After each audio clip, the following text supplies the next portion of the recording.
Tribuners, Timnas Update kembali ke hadapan kamu semuanya menjelang pertandingan Timnas Indonesia yang bertandang ke Australia. Pada kualifikasi Piala Dunia 2026 zona Asia putaran ketiga, Bli Komang dan juga Bang Agus Haidir sudah menemani saya dari Bali dan juga Medan. Halo Bli Komang, Bang Agus. Halo, Halo, Mbak. Data. Halo, kita terpisah ratusan bahkan ribuan kilometer namun tujuannya sama. Menanti debut Patrick Kluivert menukangi Timnas Indonesia ya. Bang Agus, trivia apa aja sih yang bisa disoroti sebelum laga tersebut bergulir nanti? Ada nggak?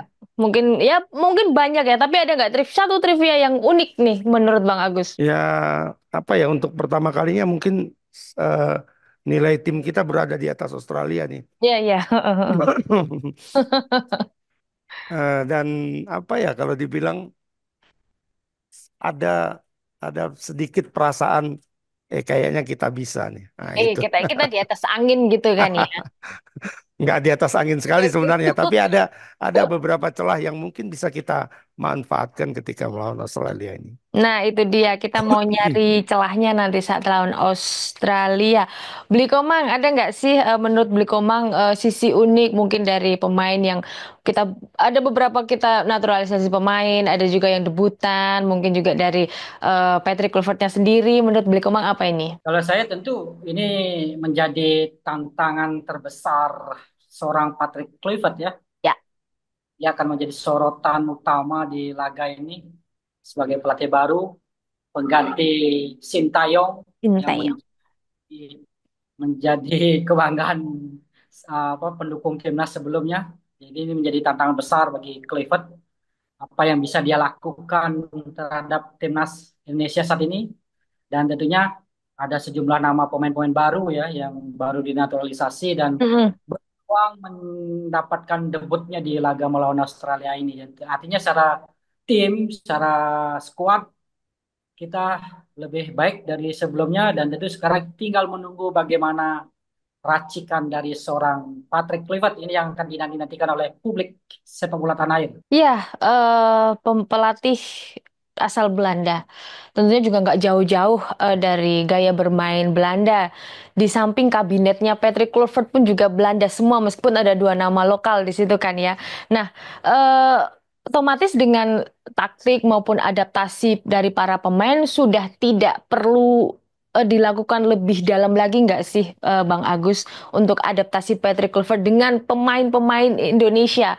Dengan catatan karena pemain Indonesia itu sekarang juga kebanyakan separuhnya Belanda gitu loh. Ya, barangkali kalau dari sisi pemainnya sendiri nggak terlalu jadi masalah ya, karena Mm-mm. ini pemain-pemain profesional semua yang Mm-mm. bermain juga di klub-klub yang ya paling rendah kan ini di seri eh, level 2 ya, strata 2, Liga 2 di Belgia, Liga 2 di mana di Inggris gitu kan. Jadi secara kualitas pemain, secara teknis tidak ada masalah. Dan mungkin yang menjadi apa ya yang kita tunggu-tunggu nanti adalah bagaimana racikan dari Kluivert sendiri.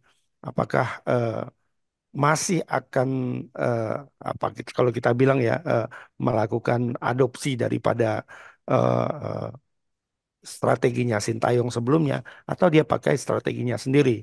Nah, karena kita tahu ketika timnas ini di tangan STY itu rata-rata timnas kita bermain dengan tiga back tengah ya. Mm-mm. Rata-rata mungkin tiga tiga empat tiga gitu atau bahkan 3-5-2. Nah, Kluivert dan juga eh, salah satu asisten utama dia Alex Pastur itu rata-rata bermain dengan justru dengan 4 back sejajar, 4-4-2, 4-2-3-1, 4-3-3. Nah, apakah ini nanti akan langsung di Terapkan. diterapkan oleh Kluivert atau dia masih ya mencoba melakukan kombinasi karena mungkin pemain masih sebagian besar ada yang tanda kutip terbiasa dengan eh, strateginya STY. Kita yang ini yang patut kita nantikan nanti. DSP-nya Mm-mm. kita mau lihat nih nanti ini apakah main dengan 3 back atau 3 back tengah atau 4 back sejajar. Mungkin itu yang kita akan tunggu-tunggu. Ya, empat tiga tiga ya dengan empat back sejajar ini Ya, juga banyak beberapa pemainnya STY yang ada beberapa yang nggak dipanggil di eranya Patrick Kluivert ini. Nah, kalau menilik dari statistiknya Patrick Kluivert di laga debutnya sebelumnya seperti timnas Korakau juga, saya lihat ada dari 4 pertandingan itu menang tiga kali menang dan 1 kali imbang gitu ya. Saya lupa ada di timnas Korakau dan juga di Twente dan satu lagi di mana saya lupa. Nah, di sini Patrick Kluivert berhasil menang telak.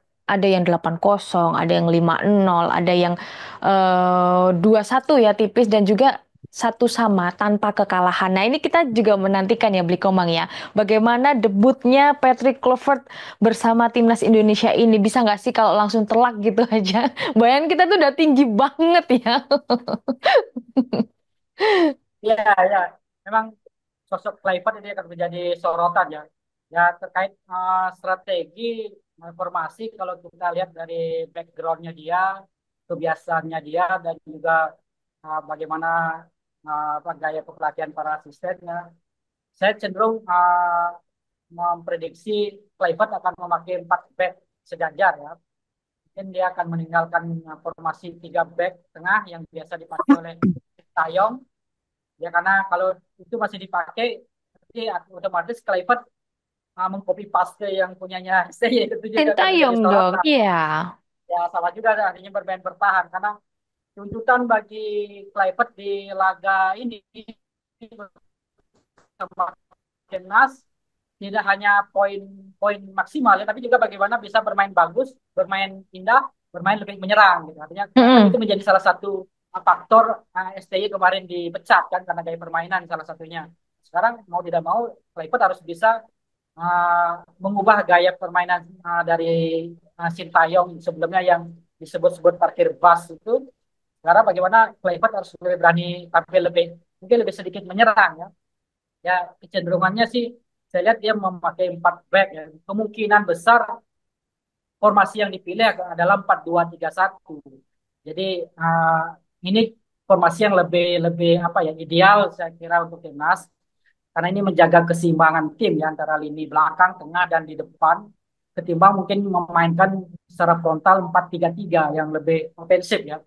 Jadi 4-2-3-1 tentu rasanya lebih lebih ideal bagi Hmm. Kluivert dan dia juga sering memakai formasi 4-2-3-1 ini dengan kehadiran Joy Pelupesi di lini tengah sebagai gelandang bertahan rasanya formasi 4-2-3-1 ini memang sangat ideal untuk paling tidak untuk sekali lagi menjaga keseimbangan artinya kita tetap menjaga lini belakang, lini pertahanan dengan bertahan lebih dalam ya, menjaga kedalaman tim di tengah dengan 2 gelandang bertahan, 4 pemain belakang, kemudian ada 1 gelandang serang, kemudian 2 gelandang menyerang. Nah, ini mungkin bisa diterapkan nanti sama Kluivert. Artinya melawan Australia yang notabene secara ranking jauh lebih di atas dari Indonesia, kemudian pengalamannya juga luar biasa di Piala Dunia, itu tidak juga Kluivert bisa membabi buta bermain frontal menyerang di kandangnya Australia. Pasti dia akan berpikir juga bagaimana tetap juga apa defensif juga menjadi perhatian, kemudian mungkin diimbangi dengan ofensif dengan menyerang. Artinya ada keseimbangan dalam bertahan dengan menyerang. Ya. Iya, eh bermain lebih menyerang dengan formasi tadi 4-2-3-1 Ya. atau 4-3-3. Nah, sebelumnya padahal lini serang kita tuh menjadi PR utama. Bang Agus Haidir, bisa nggak apa yang bisa dikulik dari sini? Kita punya Olo Romeni katanya yang sedang tajam-tajamnya di klub. Tapi apakah bisa langsung menunjukkan performa terbaiknya nih di timnas ini? Ya. eh Mungkin aku sedikit tadi nambahin beli komang ya. Mm-mm. Kehadiran Joe Pelupesi ini memang sekarang memungkinkan Indonesia untuk bermain dengan dua DM ya, defensive midfielder Defensif. Mm.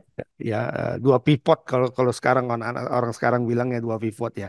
Cuma memang kan eh, ya kalau kita mungkin dekatkan dengan apa ya katakanlah Madrid gitu ya, dulu di eranya Casemiro dan Toni Kroos gitu. Jadi satu bermain dengan DM murni dan tapi satu lagi bermain lebih ke box to box. Sekarang kan dengan kehadiran Pelupesi itu memungkinkan karena Pelupesi itu kan memang DM murni ya, tapi Beda dengan Ivar Jenner. Kalau kita kita bandingkan dengan Ivar Jenner itu bukan di M murni tapi hampir sama eh,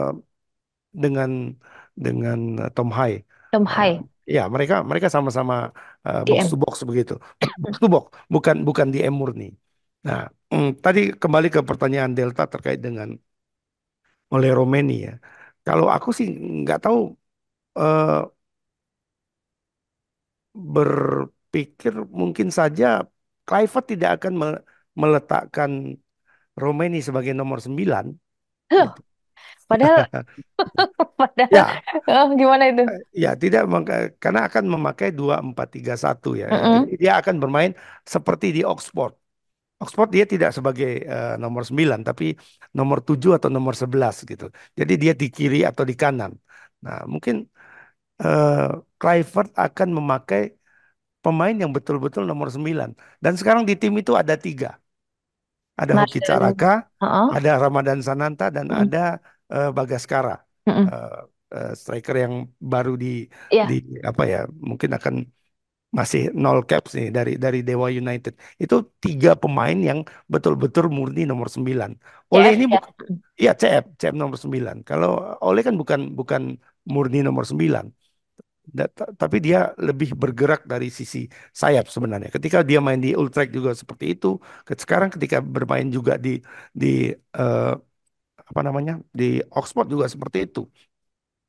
Nah, kemungkinan mungkin ya mungkin mungkin saja eh, Kluivert akan mengadopsi sistem itu kalau menurutku. eh eh, eh, jadi speechless ya ini karena sebelumnya digadang-gadang ini Olo Romeni bakalan menjadi Ya, gedor ya. gitu kan ya bakal menjadi nomor 9, nomor punggung 9 di skuad. Nah, lantas dengan formasi kayak 4-2-3-1 atau 4-3-3 ini biasanya orang-orang Belanda itu kan kekuatan formasi itu ada di sayap ya. Beli Komang dan Ya, juga Bang Agus Hadir. Nah, ini opsi zamannya eranya Kluivert kan dulu ada seperti di Kite, kemudian ada juga seperti Mark Overmars kan. Nah, ya ada Robin barangkali juga dia kan. ada Bener. Arjen Robben, mungkin dia akan mengadaptasi sistem itu gitu. Nah, di sini opsinya siapa nih? Apakah Marcelino dan juga Eliano nih yang dipanggil ini? Eliano akan seperti apa ini nanti unjuk giginya ini di bersama timnas Indonesia? Mungkin dari Lini, Beli Komang, oh atau ya Bang ya Agus ya. silakan. Ya lini depan kita kan sekarang ada punya banyak sekali opsi ya. Mm-mm. Eh, bahkan ada Orad Mangun yang tidak bermain. Ya, Orat Mangun Ya, tidak bisa ya, kena Orad Mangun kartu tidak ya. bisa bermain. Egy juga tidak bisa bermain karena cedera dan akhirnya dicoret. Ya, kemarin ketika nama Egy ada di sana, ya banyak juga utak-atik justru Egy akan bermain di tengah itu, di belakang striker. Karena sepertinya Kluivert ini senang benar dengan Egy ya. Jadi Mm-mm. dia mungkin 2 kali atau 3 kali melihat langsung pertandingan Dewa United. Tapi sayangnya Egy cedera dan Orad Mangun juga tidak bisa main. Orad Mangun di Dender itu bermain sebagai IMF, bukan sebagai pemain sayap. LB ya. Oh. Ya, seperti di era STI kan dia diletak di kiri atau di kanan ya. Tapi ketika di Dender, dia bermain di IMF, di belakang striker. Nah, sekarang pilihannya tinggal satu tuh, tinggal Marcelino. Apakah apakah Kluivert akan memakai Marcelino sebagai IMF? Kalau pakai 4-2-3-1 ya, itu pasti ada IMF-nya. Nah, kemudian di Mm-mm. kiri dan di kanan, tadi aku pilih satu, eh, siapa tuh? Oleh Romeni. Mungkin Mm-mm. untuk di kiri atau di kanan ya nanti kombinasinya seperti apa. Tapi mungkin satu tempat lagi itu antara Eliano Reynders atau Rafael Struijk. Ya, ya, ini cukup menarik ini. Beli Komang gimana nih dengan kepelikan kepelikan formasi ini Beli Komang ya? Oleh Rumeni tidak akan menjadi striker nomor 9 kata Bang Agus ini. Ya, menarik ya memang apa namanya kehadiran sosok Uli Rumeni ya di skuad timnas Indonesia ini juga akan menjadi laga pertama bagi Rumeni. Itu juga ada nama-nama lain yang baru bergabung ya, ada Emil Audero di kiper, kemudian tadi saya sebut Joy Perupesi, Mm-mm. kemudian juga ada Dan James juga akan melakukan berpeluang mendapatkan debutnya di laga ini. Terkait posisi oleh Romeni, tadi Bang Agus menyampaikan bahwa kemungkinan besar dia bisa dimainkan sebagai winger ya atau penyerang sayap Ya. yang biasa dia mainkan di Oxford. Tapi kalau saya melihat rasanya dia oleh Romeni akan menjadi pilihan untuk nomor 9 kayaknya. Saya kira dia punya juga kemampuan seperti itu ya. Artinya uh, bisa bermain sebagai penyerang sayap juga tentu juga bisa bermain sebagai penyerang tengah. Memang sayang pada laga ini kita kehilangan Ragnar Mangon ya. Itu kalau ada Ragnar bisa mengisi posisi penyerang sayap dan mungkin Romeni di depan ya. Tentu kehadiran Romeni memang diharapkan sebagai mesin gol baru di timnas ya untuk mengatasi salah satu masalah kita di lini depan. Rasanya sih kalau saya Romeni akan dimainkan sebagai nomor 9 ya. Mm-mm, Uh, mm-mm. karena pilihan lainnya hanya pemain-pemain lokal gitu ya, yang tadi disebutkan oleh uh, Bang Agus ada Ramadan Sananta ya, kemudian Hoki Caraka. Tentu uh, kalau kita lihat dari pengalaman kualitas rasanya akan dimainkan Romeni sebagai nomor 9. Karena dalam formasi 4-2-3-1 seorang striker pun tidak tidak apa tidak menjadi menjadi murni target man ya seperti mungkin kalau gaya-gaya total football itu pemain nomor 9 bukan juga sebagai target man jadi dia bisa bergerak ke sayap bisa bergerak ke kiri ke kanan gitu ya jadi mobile nanti permainannya artinya ya sekali lagi Rom ini rasanya akan dimainkan sebagai penyerang tengah kemudian kemungkinan kalau di penyerang sayap peluang ada pada Eliano Reinders juga berpeluang menjalani debutnya meskipun posisinya dia lebih sering bermain sebagai bek kanan atau bek kiri ya. Tapi Mm-mm. rasanya dia bisa digeser juga sebagai penyerang sayap. Gitu juga kehadiran Tim James ya ini juga perlu diperhatikan. Posisi aslinya memang atau dia lebih sering bermain saat ini di klubnya di Go Eagles itu sebagai bek kiri yang sangat bagus tampil di bek kiri di Eredivisie Belanda. Tapi dia juga bisa bermain sebagai winger kiri. Karena di back kiri sudah ada Verdong, James James juga rasanya bisa dicoba di posisi sayap kiri, di penyerang sayap kiri. Jadi ada pilihan seperti itu. Sementara kalau Marcelino, dia bisa juga bermain sebagai penyerang sayap kanan maupun kiri, tapi rasanya dia lebih klop bermain sebagai seorang gelandang serang ya, atau sebagai second striker yang berada di belakang posisinya oleh Romeni. Uh, Peran ini dimainkan dengan sangat baik oleh Marcelino ketika melawan Arab Saudi dan bisa mencetak 2 gol.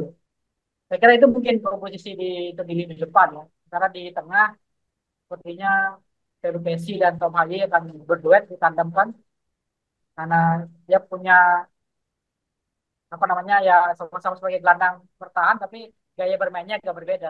Ini bisa saling menutupi. Jadi Peru Messi nanti akan lebih banyak bertahan dan Tom Haye akan juga turut membantu menyerang. Selain juga juga bertugas membantu pertahanan. Seperti itu mungkin kira-kira. Ya, Ya, dengan pilihan depan dan juga lini tengah yang lumayan. Nah, ini kita mundur ke belakang untuk pilihan back yang melimpah banget ya. Menurut saya ini ada beberapa banyak banget 1, 2, 3, 4, 5, 6, 7, 8, 9, 10, 11, 12, 13, 14 ini. Yang terakhir di catatan saya ada Dean James sebagai left back. Nah, otomatis nggak cuma depan, nggak cuma tengah, tapi juga lini belakangnya harus penting dong ya untuk siapa tahu nih juru gedornya Australia walaupun sekarang katanya lagi down-downnya banyak pemain yang cedera nggak tahu nanti kita gimana antisipasinya. Nah opsi Bang Agus opsi untuk pemain belakang ini seperti apa ini kan banyak banyak posisi yang orangnya itu melimpah di situ seperti tadi seperti yang dikatakan oleh Bli Komang ada left back itu juga banyak banget opsinya terus juga right back apalagi center back itu juga banyak gimana nih untuk pemilihannya Bang Agus? Ya, left back paling banyak kita kayak sepertinya Mm-mm. paling melimpah di back kiri ya. Mm-mm, Tapi mm-mm, mungkin dari sekian banyak tadi 12 atau 13 ya mm-mm. jumlah pemain semua 14 mungkin sama Dan James ya. Eh, tapi kalau ada empat pemain nih ketika mereka sedang berada dalam top form tidak cedera, ya mungkin ini akan jadi pilihan utama dari Patrick Kluivert ya. Di kanan ada Kevin Dix, di tengah duet Hilgers dan eh, Jay Ijes, tapi Mm-mm. dan di kiri Verdong. Itu kalau mereka berada dalam kondisi fit, ini pasti akan jadi pilihan utama dari uh, Kluivert. Nah, mungkin yang menjadi apa ya, bisa menjadi opsional itu di back kanan kalau menurutku ya, karena eh, Dix ini kan paling lambat bergabung ya, tapi kita Mm-mm. tidak tahu bagaimana kondisi fisiknya. Eh, Dia kemarin ketika latihan pertama timnas di Sydney dia belum datang, belum ikut, tapi hari ini sudah. Eh, Ya, kita belum bisa memastikan bagaimana kondisi fisik dari si Kevin Dix. Tapi kalaupun dia tidak ada dua opsi yang bisa dipilih oleh Clifford. Sandy Walsh bagus di sana. Kemudian Eliano juga bagus di sana. Elian Karena bisa mundur lagi. ya Eliano di Pax George apa klub dia sekarang itu justru lebih banyak dimainkan sebagai bek kanan sekarang, bukan sebagai gelandang sayap kanan, tapi bek kanan. Jadi dia bisa jadi opsional situ dengan catatan kondisi eh, Jai Ijes itu tidak bagus. Kemudian di kiri rasa-rasanya Verdong itu belum akan tergeser ya, walaupun di era divisi juga penampilan Denjev ini luar biasa bersama Go Ahead Eagles ini. Tuh, Kalau ya kalau kalau dibilang istilah istilah kita itu kan ada 11-12 ya. Artinya perbedaan yang tipis ya. Kalau iya ini enggak, tipis. nah, kalau ini enggak 11-12 nih. dua belas Gimana? 12-12 ya. Sama. Sama. Jadi ini akan memusingkan bagi bagi pelatih Patrick Kluivert dan Alex Pastor dan juga Denny Lanzat ya. Tapi which is itu bagus ya. Eh, Kepusingan seperti ini bagus Mm-mm, ketimbang mm-mm.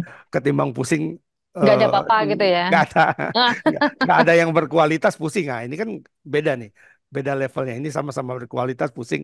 Ya siapapun yang diturunkan akan tidak terlalu banyak perbedaannya. Tapi tadi opsional yang diberikan oleh Bli Komeng itu menarik juga ya. Eh, Bahwa Verdong dan Dan James ini bisa dimainkan berbarengan. Verdong di back kiri, kemudian James. Dan James itu di depannya sebagai gelandang sayap kiri. Nah, kalau Hmm. di tengah itu rasa-rasanya memang tidak ada pilihan lain yang lebih bagus selain Ijes dan Hilgers.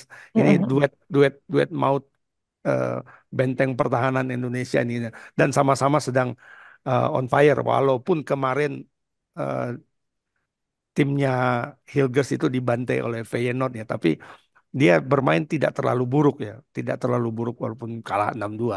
Tapi Ijes betul-betul sedang dalam top form dan lagi-lagi mengantongi Lukaku ya kemarin ketika main di Serie A melawan Napoli. Nah, Iya. rasa-rasanya tidak ada opsi lain yang lebih bagus. Wolves juga sebenarnya bisa bisa bermain di sebagai back tengah karena di Yokohama Marinos kan sekarang dia justru lebih banyak bermain sebagai back tengah ketimbang ketimbang back kanan. Cuma kalau Hilgers itu dalam dalam kondisi fisik yang bagus, rasa-rasanya Kluivert akan tetap memilih duet eh, Hilgers dan Ijes. Nah, Mungkin itu gimana data. kalau besok Justin Hubner sudah selesai dengan hukuman kartunya? Nah, Nah, itu lebih gimana ini pusing lagi tuh. milih Hamis Hildes bakalan seperti apa ini? Ya kan di Komang ya. Ya ini kan jadi ini opsinya Hilgers dan juga Jaijes di bagian tengah. Nah nanti besok kalau Justin Hubner selesai dengan hukuman kartunya, seperti Hmm. apa ini ya pilihan dari Patrick Kluivert ini bakal memilih di antara mereka ini kan. Bingung lagi saat lawan Bahrain besok kan ya. Oke. Nah, Hmm? ya Delta memang seperti kita tahu memang ini belakang ini melimpah ya. Jadi dari jumlah pemain yang dipanggil juga banyak kan lini belakang ya.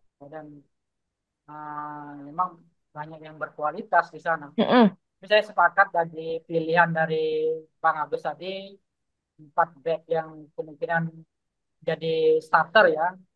belakang yaitu di kanan Kevin Dix benar-benar fit ya karena memang dia pemain terakhir yang bergabung. Kemudian di kiri ada Kevin Verdong. Kemudian di tengah ya pilihannya memang duet Hilgers sama JSS ini memang itu yang terbaik yang kita miliki ya. Uh, ya mohon maaf dulu pada Rizky Ridho salah satu bintang lokal kita sepertinya harus duduk di bangku cadangan karena ketatnya persaingan di belakang.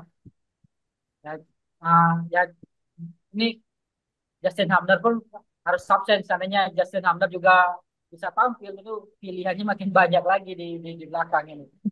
Jadi saya kira paling ideal memang duet Hilgers dan Jesus ya. Dua-duanya lagi on fire. Itu kita berharap dua-duanya tampil solid, tidak melakukan kesalahan-kesalahan ya. Jadi bisa membendung serangan dari Australia meskipun Australia kita tahu banyak kehilangan pemain andalannya. Jadi duet Eropa di belakang ini menjadi jaminan ini belakang kita dibantu juga oleh Kevin Dix di kanan dan Verdong di kiri dengan kemungkinan Dan James bisa bermain sebagai penyerang sayap kiri. Mm-mm. Nah, meskipun misalnya Dan James yang di kiri saya kira juga sama bagusnya dengan Verdong ya. Jadi sama-sama berkualitas bahkan Dan James sekarang lagi on fire di dari divisi Belanda. Jadi tidak ada masalah saya kira di lini belakang uh, dan rasanya mereka bisa cepat menyatu karena sama-sama bermain di Eropa. Jadi persaingan di lini belakang meskipun ketat, tapi pilihannya saya kira sudah terlihat jelas ya. Itu Bang Agus kira-kira ya. Ya, ya, terang benderang Terang pilihannya. benderang, Terang benerang. banyak opsi ya, opsi untuk dipilih karena mereka semua mampu gitu ya. Intinya bahagianya di situ. Nah, kalau soal kiper, kita gemuk banget ini. Menurut saya kipernya cukup gemuk. Ada Martin Paes, Nadio, terus juga Hernando, dan yang terbaru adalah Mas Emil kemarin yang baru saja masuk. Ini kalau dari Joel, Dean James, dan juga Ole, mereka masih memiliki potensi atau peluang untuk bisa main. Nah, untuk Emil ini, Bang Agus, sepertinya akan sangat sulit untuk menjalani debut ya besok, entah di Australia atau di Bahrain besok nanti.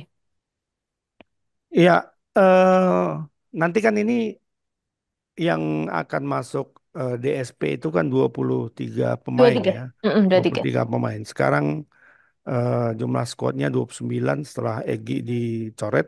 Mm-mm. 29 artinya ada 6 yang akan dicoret. Dan Pergi lagi. Ha. salah salah satunya pastinya dari penjaga gawang. Karena tidak mungkin penjaga gawang itu empat orang duduk di bangku cadangan ya. Yang pasti Mm-mm. satu main, dua duduk di sana. Eh, kalau aku ya kalau melihat dari statistik dan sebagainya pengalaman, rasa-rasanya yang nggak mungkin Emil itu akan menjadi salah satu yang dicoret. Nggak mungkin ya, Nggak, ya betul. nggak, Karena nggak sudah mungkin. perjuangannya kemarin udah berat Ya, banget ya, ya, diperjuangkan gitu ya. kan. Dan dia bermain di mana sekarang ya? Secara pengalaman dia sangat luar biasa. Pernah di Mm. Juve, pernah di Inter, pernah di Inter. Sampdoria, Como kan. Kemudian sekarang di Palermo. Ya. Palermo itu bukan klub klub ecek-ecek juga ya, walaupun sekarang berada di Serie B di Italia. Dan dia sekarang menjadi kiper utama di Palermo. Mm-mm, Nah, mm-mm. artinya eh, kalau dilihat dari sisi ini, salah satu dari tiga kiper yang akan masuk ke dalam DSP itu adalah Emil. Nah, siapa yang dicoret ya mohon maaf itu mungkin salah satu antara Hernando atau Nadio. Sadio. Itu nanti tergantung pelatihnya lah siapa yang akan dicoret karena ini 11-12 juga nih antara Nadio dan Hernando nih. Siapa yang paling siap, siapa yang paling bagus di dalam latihan mungkin itu yang akan masuk ke dalam daftar susunan pemain. Tapi Mm. pastinya Emil akan mendampingi eh, Martin Paes. Nah, tapi apakah bisa Emil yang akan eh, menjadi starter? Ya, itu tergantung bagaimana persiapan ketika ketika latihan ya. Bagaimana pelatih kiper melihat kesiapan pemain-pemain ini. Apakah Emil dan eh, pilihannya ini antara dua nih, antara Emil atau Pas. Pastinya ya, Mm. pastinya. Ini dua-duanya sedang sebenarnya tidak terlalu bagus juga sekarang performanya ya.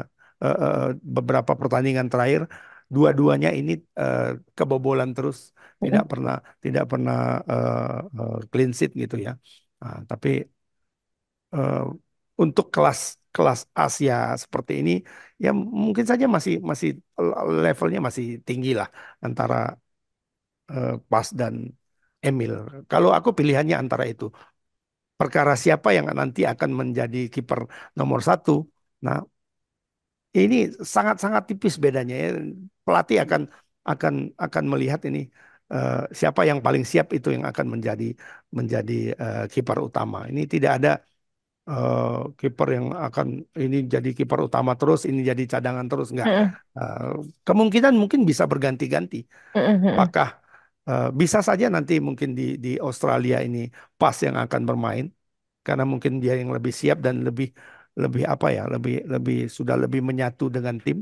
Tapi Mm-mm. mungkin saja ketika melawan Bahrain nanti justru Emil yang main, kita belum tahu.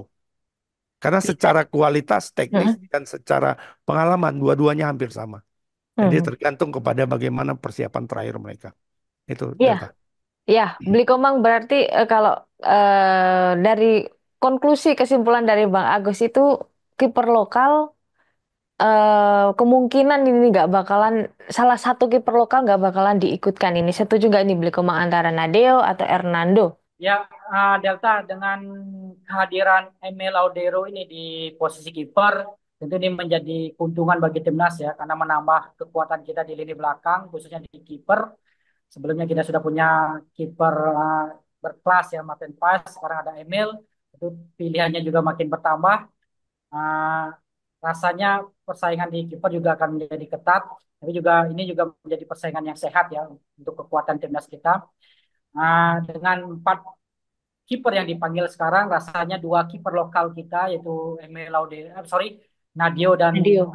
Hernando Ari, mereka akan bersaing untuk mendapatkan satu tempat masuk line up dan satunya harus Legowo nanti tidak masuk dalam line up. Sementara Emil dan Pais nanti rasanya akan berpeluang atau mungkin berkompetisi ya untuk menjadi kiper utama. Karena ya siapapun yang diturunkan saya kira sama-sama bagusnya, sama berpengalamannya. Tapi kemungkinan besar peluang saya melihat sih Martin Paes yang mungkin akan diturunkan karena satu pertimbangan karena dia sudah lebih awal bergabung dengan tim, tentu sudah tahu apa lebih menyatu dengan tim, sudah tahu teman-temannya, chemistry-nya dengan pemain-pemain belakang. Sementara uh, uh, Emil yang baru bergabung dan belum pernah bertanding dengan timnas Indonesia mungkin masih perlu menunggu waktu untuk mendapatkan debutnya. Saya kira itu untuk posisi kiper rasanya Martin Paes mungkin berpeluang untuk tampil melawan Australia ini. Ya, kompleks banget. Tapi feeling saya ini ya, kiper bakalan diganti kalau posisi kita sudah aman. Entah itu kita sudah 4-0, nah itu boleh deh kiper diganti. Tapi di akhir-akhir menit biasanya seperti itu. Oke. Nah, tadi Bang Agus sempat mencolek ya di awal-awal tadi. Kita nyari celahnya Australia. Emang ada Bang? Apa itu celahnya dari Australia untuk kita besok nanti? Ya, sebenarnya kalau dibilang celahnya itu celahnya tipis lah ya sebenarnya ya. Mm-mm, mm-mm, Kita beberapa waktu terakhir ini seakan-akan dilambungkan bahwa Australia itu tidak bermain dengan berapa ya, 8 atau 9 pemain yang absen gitu ya. mm-mm, Nah, tapi kalau kita cermati dari line up Australia hingga match day 6 itu sebenarnya eh, pemain yang tidak tidak masuk ke dalam daftar panggil apa Australia kanguru callingnya ini hanya beberapa sih yang tidak masuk ke dalam line up-nya. Ya, mm-mm, kalau kita lihat ini ya dari dibandingkan dengan pertandingan terakhir Australia melawan Bahrain yang seri 2-2, itu mereka waktu itu pakai 3-4-3 ya, 3-4-3. Dan kalau kita bandingkan dengan kekuatan mereka sekarang, itu empat back tengah, empat pemain yang berada di lini tengah, yang 4 orang itu bermain semua. Itu ada Adis Behic, ada Jackson Irvin, ada Antonio Anthony Charaches dan Lewis Miller itu bermain semua. Kemudian di depan masih ada Godwin dan kemudian ada Kusini Yengi. Jadi Hmm, yang tidak hmm, hmm, tidak masuk line up itu hanya 3 orang tuh. hmm. Ada Hayden Matthews, ada Riley McGee, dan ada Harry Suter. Nah, ada Harry Suter.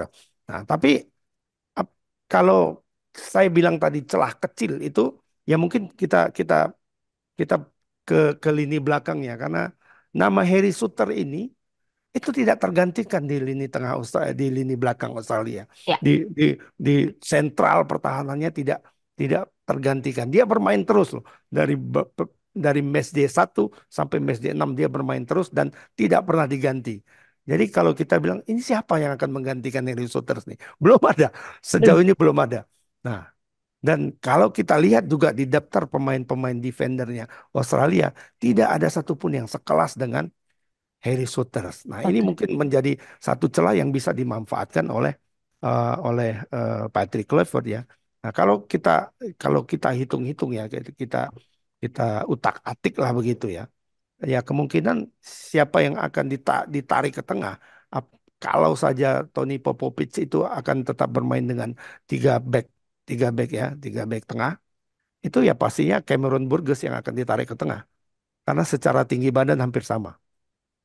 Nah, siapa yang akan di kanan? Itu ada namanya Jason Geria. Jason Geria itu pernah bermain ketika full time ya, ketika ketika melawan Saudi, Hmm. yang mereka berseri 0-0 itu akan bermain di mungkin di sisi kanan. Nah, di kiri mungkin bisa siapa ya? Misalnya kayak Roland misalnya akan bisa ditarik ke kiri. Cuma pemain yang akan berada di sentral pertahanan. Nah, ini yang akan apakah Cameron Burgess bisa menggantikan peran daripada Harry Souters ini yang dan Burgess itu belum pernah bermain sebagai bek tengah Hmm. sebelumnya gitu sebelumnya di timnas Australia ya itu kalau kalau di klubnya mungkin mungkin pernah tapi di timnas Australia dia belum pernah menggantikan peran dari Souters. Souters ini terlalu sentral perannya. Nah, mungkin ini yang bisa kita manfaatkan. Kalau kalau di lini tengah itu pertarungan akan sama seperti seperti ketika Indonesia berhadapan dengan Australia di Gelora Bung Karno. Nah, saja sekarang Indonesia akan punya kekuatan lebih lebih lebih solid lagi sedikit karena masuknya Joey Lopez yang memang Hmm. betul-betul seorang DM ya. Jadi Hmm. eh, apa ya posisi dari Tom Hai itu bisa lebih lepas. Jadi dia tidak tidak konsentrasinya itu tidak terpecah antara mau menyerang atau bertahan. Karena tugas pertahanan itu sudah mungkin ya 100% untuk Pelupesi. Dia tinggal membantu-bantu sedikit dan tugas dia adalah bagaimana mengalirkan bola ke depan. Nah, Jadi itu. jadi Hmm. pertarungan antara uh, Cereces dan Jackson Irvin versus Tom Hai dan Pelupesi ini akan seru sekali gitu loh. Ya kemarin saya juga sempat kepo-kepo di Twitter, ada katanya justru saat Sokros itu mengeluarkan rilis pemain-pemain yang akan berhadapan dengan timnas Indonesia justru malah di roasting oleh supporternya sendiri.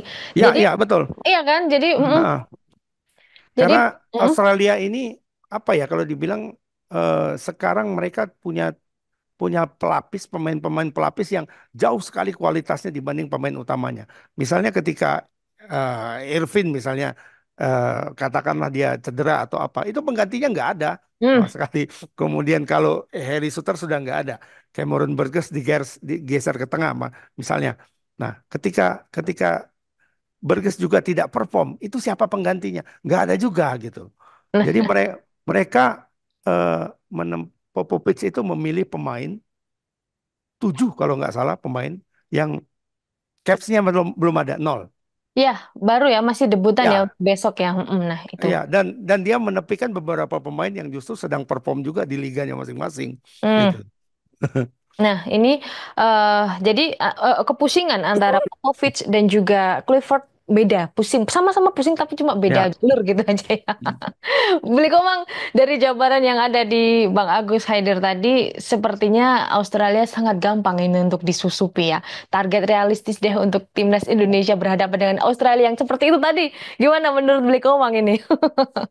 Ya bicara celah ya celah memang ada celah terbuka ya, melihat bagaimana persiapan Australia untuk menjamu Indonesia ya di laga ketujuh grup C ini. Ya. Uh, Ya, kita tahu Australia banyak kehilangan pemain-pemain andalannya, terutama tadi yang disebutkan Bang Agus ya, Harry Souther, bek raksasa Australia ya, yang menjadi palang pintu tangguh dari Australia, absen karena cedera. Tentu ini uh, menjadi kehilangan besar bagi Australia. Selain kehilangan sejumlah pemain andalannya, 7 sampai 8 pemain utama mereka, Australia, dan sekarang banyak memanggil pemain-pemain yang debutan yang masih baru, yang juga sempat dikritik oleh masyarakat Australia sendiri, pendukung sepak bola Australia. Uh, Performa Australia juga di kualifikasi ini di putaran ketiga ini tidak tidak mentereng-mentereng banget ya. Mm-mm. Sebagai tim yang berpengalaman tampil di Piala Dunia, kemudian apa namanya rankingnya juga jauh dari kita. Faktanya dari 6 laga Australia baru mencatat satu kemenangan ya, sama dengan kita dengan Indonesia ya. Jadi 6 laga sama-sama baru meraih satu kemenangan. Kemudian uh, dalam 3 pertandingan terakhirnya juga Australia tidak terlihat tajam ya, mengalami kebuntuan, uh, kesulitan untuk meraih kemenangan ya. Jadi terakhir mereka ditahan imbang oleh Bahrain 2-2 di kandang sendiri pada November yang lalu. Dan kemudian yang perlu juga menjadi catatan bahwa Australia juga pernah kalah di kualifikasi ini di laga pertama melawan Bahrain ya di kandangnya September lalu. Di laga pembuka mereka kalah dari Bahrain. Artinya melihat bagaimana performa Australia di kualifikasi ini, dan saat ini di klasemen hanya berselisih 1 poin dengan Indonesia ya. Australia di posisi kedua dengan 7 poin, kemudian Indonesia di posisi ketiga dengan 6 poin, hanya berselisih 1 poin. Jadi melihat performa Australia di kualifikasi ini, kemudian melihat banyaknya pemain yang cedera dan memunculkan kebingungan, pusing 7 keliling bagi pelatihnya, rasanya celah itu memang terbuka bagi timnas Indonesia. Mm-mm. Peluang untuk mendapatkan poin di Australia ini pada pekan ketujuh, pada pertandingan ketujuh ini sangat-sangat terbuka. Apalagi kalau kita lihat bagaimana timnas Indonesia sendiri uh, mendapatkan sejumlah darah segar ya, tambahan tenaga fresh, tambahan pemain-pemain baru yang punya kualitas. Rasanya peluang untuk mendapatkan poin, memanfaatkan celah dari Australia itu sangat-sangat terbuka sekali. Tinggal bagaimana sekarang sekali lagi Patrick Kluivert bisa meracik tim dengan sangat-sangat apa meracik tim dengan luar biasa di pertandingan ini. Kita tunggu sekarang bagaimana Kluivert bagaimana meramu tim yang sangat bagus ini dan punya peluang untuk meraih hasil maksimal di Australia. Ya, hmm, kalau realistisnya, Beli Komang, realistisnya apakah kita bisa menang langsung saja? Apakah kita bisa menang lawan Australia atau justru malah imbang? Menang pun di sini juga harus ada alirannya ya. Masa dengan skuad kita yang semewah bisa dikatakan semewah itu kita cuma menang 1-0. Ini kan bisa menimbulkan keraguan juga di supporter ya. Masa Ya, cuma menang 1-0 walaupun kita dapat 3 poin loh dari 1-0 itu. Nah, menurut Bilkoma gimana nih? ya, sebelumnya mungkin harapan kita ya, target kita bisa bermain imbang di Australia sudah Mm-mm. cukup mal ya, sudah poin yang maksimal 1 poin. Tapi rasanya melihat situasi dan kondisi saat ini, bagaimana skuad kita, bagaimana skuadnya Australia, bagaimana performa Australia sendiri, dan juga bagaimana performa Indonesia ya. Sebelumnya kita menang 2-1 atas Arab Saudi. Artinya itu makin menambah kepercayaan diri kita. Rasanya peluang untuk menang terbuka ya saya melihat. Tapi sekali Bagus. lagi mohon maaf Delta, rasanya menang tipis sudah luar biasa. Oke. Gak Menang masalah rasanya ya. tapi menang dengan Ya. banyak rasanya juga apa namanya masih berat ya. Uh, Menang tipis rasanya sudah realistis saya kira. Mm-mm. Peluang itu sangat terbuka sekali. Bisa menang dengan skor 2-1 atau 1-0. Saya kira itu sudah sangat luar biasa. Itu bisa menjadi catatan sejarah baru. Sekali lagi, inilah bagi penentuan bagi Kluivert. Tinggal sekarang bagaimana Kluivert meramu tim ini. Rasanya tidak tidak banyak kesulitan rasanya bagi Clifford ya dan timnya, tim pelatihnya karena rata-rata pemain-pemain kita ini semua berdarah Belanda secara bahasa, komunikasi tidak ada masalah, chemistry saya kira sih tidak ada masalah. Artinya tidak ada kendala yang perlu dihadapi oleh Clifford, tinggal bagaimana bisa meyakinkan uh, tim ini bisa meraih hasil maksimal, bisa tampil bagus melawan Australia. Ya, dari dua pertandingan antara Australia dan juga Bahrain, target kita 4 poin ya. Bang Agus Ya, realistis ya untuk menang ya ini Bang Agus ya. Ya, Cuma, mhm. walaupun cuma 1-0 aja untuk dapat Ya, 3 poin. ya. Sepakat dengan Beli Komang ya. Oke. Sekarang situasi di tim Indonesia ini kondusif ya, positif. Semua pemain itu menghargai dan respect terhadap Clifford dan tim pelatih. Ini satu modal yang sangat bagus. Kemudian tidak ada pemain cedera dan hmm, kita juga melihat bahwa secara kualitas Australia yang sekarang bukan Australia di zaman-zamannya Harry Kewell Ya, dan timnya. ya, dan Mark Bosnich dulu kan, tidak seperti itu. Jadi mereka eh, memang mereka merupakan langganan Piala Dunia ya, tapi level mereka dibandingkan Australia yang dulu itu ada penurunan dan Hmm, hmm, mungkin dan kita juga sekarang levelnya sudah berbeda terlepas dari ranking FIFA ya. Ya, ya, ranking ya. ranking hanyalah angka kalau untuk nah, Indonesia sekarang. Jadi Beres. ranking FIFA itu tidak sejalan dengan kualitas Indonesia. Nah, apakah Indonesia akan menang? Pertanyaannya seperti itu ya. Ya, kalau sebelumnya kita target itu kan target paling realistis itu kan imbang ya, seri. Mm-mm. Kalau saya dulu mungkin seri itu 50% lah dulu sebelumnya ya. Tapi sekarang melihat kondisi-kondisi terakhir, mungkin untuk seri itu bisa 80%. Bisa akan potensi peluang Indonesia untuk imbang dengan Australia dan membawa pulang 1 poin itu 80 sampai 80%-an lah. Hmm, Nah, hmm. bagaimana menang? Nah, sekarang menang itu berada di level potensial angka 50-60% lah kalau aku. 50-60%. Jadi kemungkinannya masih yang terbesar itu masih seri kalau kalau aku. Oke. Peluang lebih banyak ke hasil imbang ya kalau dari Bang Ya, Agus ya. Oke. Dan ya tentunya semua berharap timnas Indonesia bisa menuai hasil yang maksimal ya dengan modal skuad yang mumpuni itu tadi yang sudah dibahas oleh Bli Komando dan juga Bang Agus. Untuk supporter apapun hasilnya tetap semangati Garuda kita ya dan jangan jahat jempolnya dijaga di media sosial. Tapi menurut saya menang 1-0 ya nggak apa-apa sih ya Bli ya. Saya setuju sama Bli Komang menang satu ya, nol yang penting 3 poin ya. yang penting menang. Yang penting menang nanti sama Bahrain urusan imbang atau bahkan justru Ya. menang nggak Kalau masalah. Yang penting kalau kalau lawan Bahrain kita wajib menang, gitu. ya Wajib ya, itu dia. Dua wajib mudah-mudahan nanti menang. poin. kemarin Iya, wajib menang. menang. Karena kan Ya. kita mau ke Piala Dunia nih mimpinya ya. Kalau Mm-mm. kalau hitung-hitungan di atas kertas itu ya, kalau kalau semua sesuai dengan hitung-hitungan matematis ini, Indonesia punya peluang untuk melaju langsung ke Piala Dunia sebagai peringkat kedua dengan mendapat Ya, 7 poin. 7, artinya satu dari Australia, 3 dari Bahrain, tiga tiga dari dari Cina, gitu. Kalau lawan Jepang nggak usah kita hitung lah.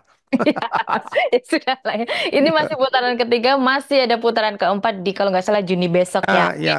Kita harus menunggu menanti magis yang akan ditawarkan oleh Patrick Kluivert ya apapun hasilnya tetap semangati para Garuda kita. Thank you banget untuk Bli Komang dan juga Bang Agus Haidir. Di Bahrain kita ketemu lagi ya besok ya untuk ulasan yang Ya, lebih tajamnya Siap, lagi ya. siap. ya, Terima kasih untuk ya. ulasannya yang selalu up to date. Nah, dan jangan sampai ketinggalan informasi dari Timnas Update ya untuk Tribuners. Keep tuning on YouTube Tribun News. Aku Delta Gonzales pamit. Bye.